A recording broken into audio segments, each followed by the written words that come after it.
Hello, Taurus. Happy Friday. Welcome to your daily focus tarot. So, I'm doing something different today as a treat for you guys and recording individual signs because I have a snow day today. So, it's Thursday today when I'm recording this. Cernunnos, aka the devil in other decks. This talks about the shadow self. It talks about the unconscious, the things that you don't really like about your life, that you don't want to admit about your life, the things that you repress, things that, concern you, fears, anxieties, that sort of thing. And you see how he looks very dark, standing over them while they're sleeping.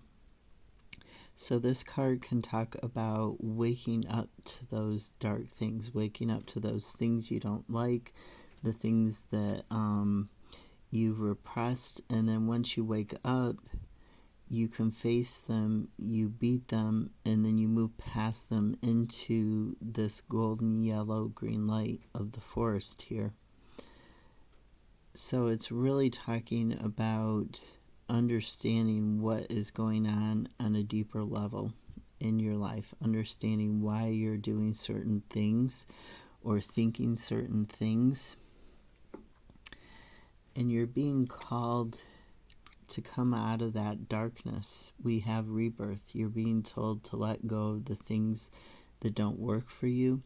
Cernunnos can sometimes talk about addictions, obsessions, compulsions, things like that, as well as repressed thoughts, things that you're running away from. And the judgment or rebirth here is telling you to let go of those negative things, come out of the darkness into the light, into your abundance. The Nine of Wands is talking about that last push before you start moving forwards, before you end this cycle and you begin a new cycle in your life. It's talking about persevering, using your creativity, using your inner strength. Then we have Knight of Swords sideways. So in the upright, it talks about taking action to transform your thinking. It can talk about being, ambitious or fast-moving, fast-thinking, exploring other options, even like a rapid communication. He's just a very fast-moving knight, and he sees things clearly. Now, when he's in the reverse, he can talk about being unfocused and disorganized, leading to impulsivity, a very quick acting person, but they don't have their thoughts together. It can also talk about burnout. So when it's, when the card is sideways, I don't necessarily refuse it when it comes out that way, because to me it's more about like you're turning it either from the reverse to the upright or from the upright to the reverse. You're kind of stuck in between. You're at this final hurdle before you can end the cycle, but you're stuck when it comes to actually acting on it, to actually moving forwards. We've got the Nine of Pentacles and the King of Pentacles. Now this could be, Pentacles are about anything in the physical world. So it could be about your health, but it could also be about career and finances. Nine of Pentacles tends to talk about financial independence, and King of Pentacles talks about long-term stability.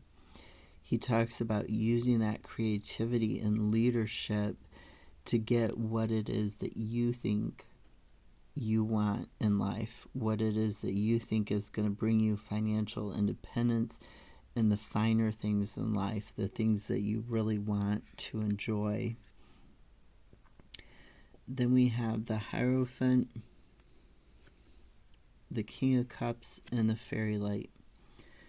or temperance. So the Hierophant or the high priest, this talks about having your thoughts and emotions in balance. You can see that he's got the cup and the sword next to him resting on the table. He's got them in balance. He's got the creativity and the growth of the sun shining down on him. This is also your card because it's a Taurus. You can see the bull head right there, and you can see him making, in the book they call it the sign of the Taurus. To me, it's the rock on sign. So it's just, the high priest is talking about sometimes needing to get advice, but also about setting up your own personal traditions, your own personal rituals that help keep you in balance, that help keep those thoughts and those emotions in balance. Because the fairy light is talking about that balance that you need in order to not feel like you're being stretched so thin, not feel like you've got one foot in one door and the other foot in another door, and you're trying to decide which door to go through, and you're really struggling with that, or you're trying to do both at the same time. You can't go through two doors at the same time. It just doesn't work that way. So the fairy light is telling you to bring those two different doorways closer together, or bring those two different aspects of your world closer together. Excuse me. Sorry about that. And more imbalance. And the King of Cups is saying, put your emotions in balance. You are the leader of your emotions. You can take control over your emotions. You can take that leadership in your life. The small changes have big effects. And he also talks about being diplomatic, not just to other people when you're trying to get this balance back in your life, but being diplomatic to yourself, being kind to yourself. Really taking that authority in your life, but in a gentle way, not in a way that, restricts you or makes you feel like you need to repress things or be negative towards yourself. I hope this was helpful. Have a great Friday. I'll see you tomorrow. Bye.